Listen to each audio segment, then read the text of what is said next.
Just about ready to start fiberglassing. Now I've put some pins in the bottom of the cowl, and that'll just let the part sit there as it's curing and allow the fiberglass to drape over without touching down here, and it'll prevent any pooling of resin down here.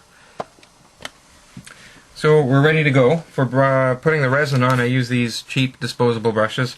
Another thing I like to do with these is I put a few drops of thin CA right in here, not too much, and that wicks in and holds the bristles in. The cheap brushes really lose the bristles quick, and it's a bit of a pain to pick them out of your finish when you're done. My resin is all mixed up, ready to go. Being a finishing resin, it's quite thin. If you're working in a cold climate, if you heat it up with a hairdryer a little bit, it'll flow a lot better. Another thing you can do is add some isopropyl alcohol in there. And you don't need much to thin it out a fair bit, and that really helps it flow on too. So I'll start by just taking a bit of resin and I'll brush it just around the edges here.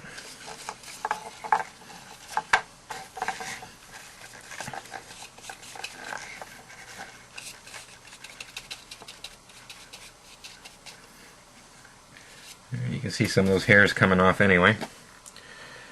And I'll position my cloth. And I'll tug it here and I'll tug it there a little. And you'll be surprised at how easy this really is, and how well the cloth just conforms to any of the compound curves. It's quite amazing. So you can see I've got it tacked in there. And then I'll just start with the resin I've already put on. I'll just work it down.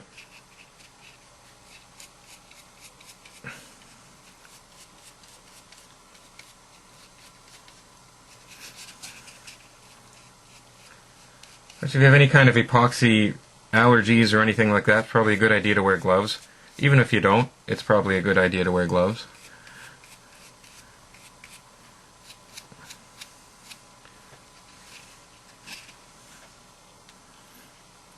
And another aside, mixing supplies are available pretty cheap. The paper mixing cups, you go into any fast food restaurant near the ketchup, and you'll find a great supply. And the wooden mixing sticks, if you go to coffee places like Starbucks or similar, you might find they have a great supply too. And if you accidentally pick up a few extra when you mix your coffee, oh well.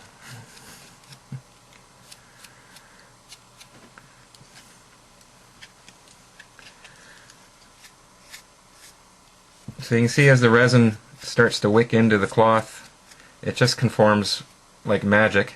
If you do get a few areas where it lifts, you can just brush it down.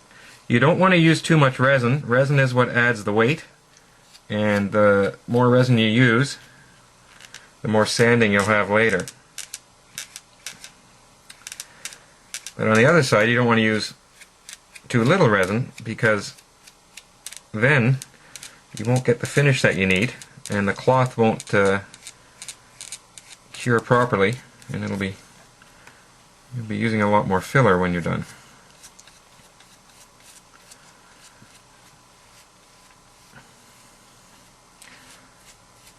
The working time of the Z-epoxy resin, you've got about 15 to 20 minutes before it really starts to thicken up. So you're not in too much of a rush. You can see here where I'm starting to get quite a fold. You can sort of pull it over here a little bit. Just work with it. It doesn't take long to get the feel to do this. It's quite simple. You can see over the cutout area there, just brushing it down here.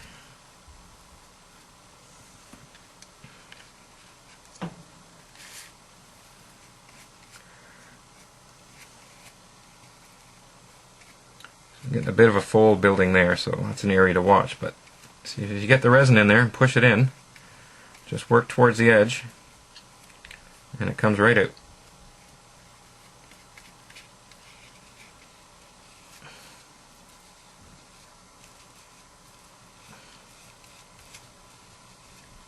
So you see I'm just sort of squeegeeing the resin in there, working out the folds.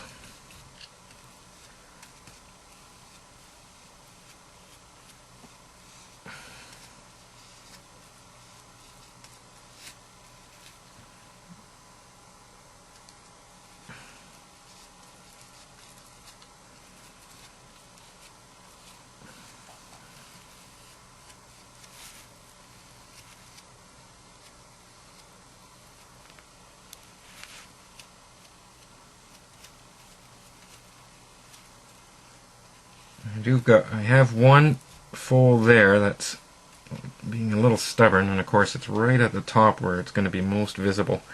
So I'm just going to gently pull on it. A little squeegeeing, a little pull, and it's gone. So now I'll just go back to the top and I'll start folding these tabs in.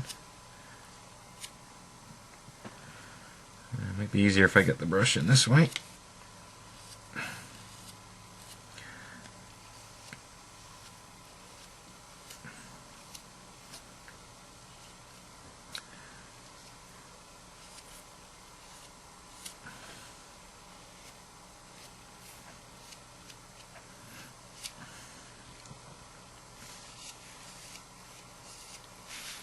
Sorry if I keep going out of the camera range. It's not exactly a professional production here.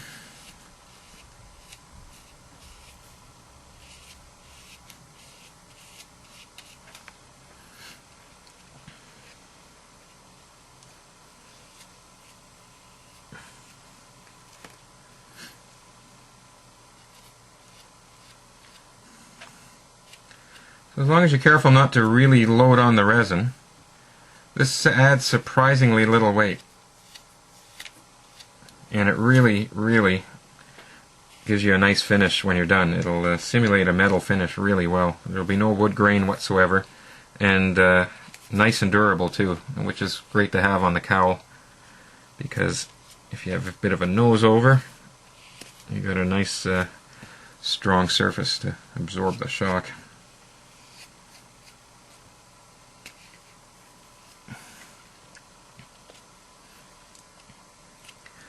So with those little V cutouts I made, just because of the way the geometry works, I'm not going to have 100% cloth coverage on the inside lip everywhere I go. If you like, you can cut another small ring of fiberglass, a strip, and lay it in there. I'm not going to do that. It's not necessary really. I'll just make sure that I brush resin onto the raw balsa, and when that cures and I sand it and put on a little filler, it'll all be one nice smooth surface. Okay, so that's the cloth laid on. So I'm just going to have a quick look to make sure that the resin is everywhere I need it to be. I'm going to look to see there's no brush hairs like that one. That's only the second one, which is pretty good for these brushes, because usually they shed like crazy. And I'll just make sure that the bottom edge here, that the cloth is stuck down well, because you don't want it lifting from the edge. Same with this edge here. Oh, I'm right out of the picture again. Sorry.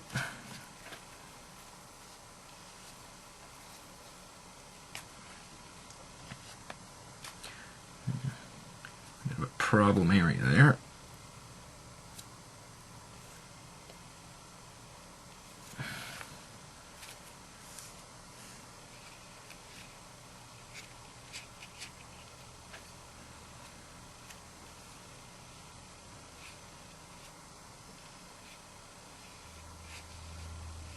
So now what I'm doing is I'm just making sure all the edges are stuck down,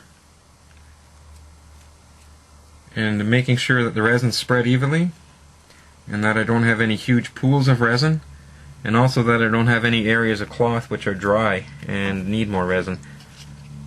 It's pretty easy to see. I don't know if you can tell on the video or not, but it's pretty easy to see when you hold it up to the light where your dry and wet areas are. And there you have it. There's a cowl, nicely fiberglassed. Now the next step is wait for it to cure. It'll take about, you're best to leave it overnight actually before you start really sanding it. It'll be cured to the touch in about 3 hours. So there you go. One fiberglass cowl.